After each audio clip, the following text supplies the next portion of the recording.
សួស្តីបងប្អូនបាទបងប្អូនចាប់អារម្មណ៍ស្បែកជើងពណ៌នេះបងប្អូនបើខ្ញុំវិញខ្ញុំគិតថាស្អាតខ្លាំងពណ៌គេហៅថាពណ៌កាហ្វេបងប្អូន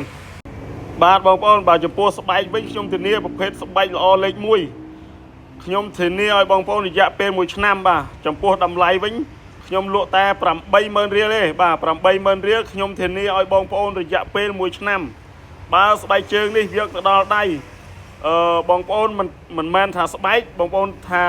អីផ្សេងខ្ញុំគុណ1គុណជា20ជា30ឲ្យវិញបើគិតថាមិនមែនស្បែកបងប្អូនណាបាទបងប្អូនស្ដាប់ឲ្យទាន់ណាបើគិតថាមិនមែនស្បែកទៅដល់ដៃខ្ញុំសងលុយមួយធ្វើជា20បាទហើយស្បែកជើងនេះខ្ញុំធានាឲ្យ1ឆ្នាំបងប្អូនពាក់មិនបាន1ឆ្នាំបងប្អូនអាចបដូរថ្មីវិញបាន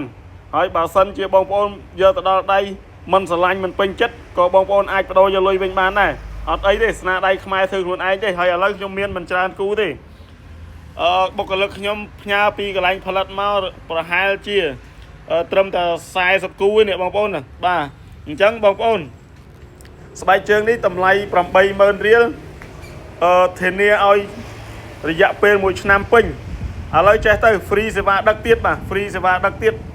25កែតក្រុងបងប្អូនណាបាទអញ្ចឹងបងប្អូនអាចតាក់ទងចូលឆាតបានហើយបងប្អូននៅពេលដែលឃើញវីដេអូនេះហើយកុំភ្លេច like share ម្នាក់មួយហើយខ្ញុំលក់ 80000 រៀល free សេវាដឹកនេះគឺចំពោះតែស្បែកជើងស្បែកពណ៌កាហ្វេនេះទេបងប្អូនណាបាទអញ្ចឹងបងប្អូនកុំភ្លេចចូលរួមគាំទ្រផលិតផលស្នាដៃកូនខ្មែរទាំងអស់គ្នាធូរថ្លៃមានគុណភាពមានការធានាច្បាស់លាស់ត្រឹមត្រូវគឺផលិតដោយខ្លួនឯងបាទសិប្បកម្មហ្វាំងតុង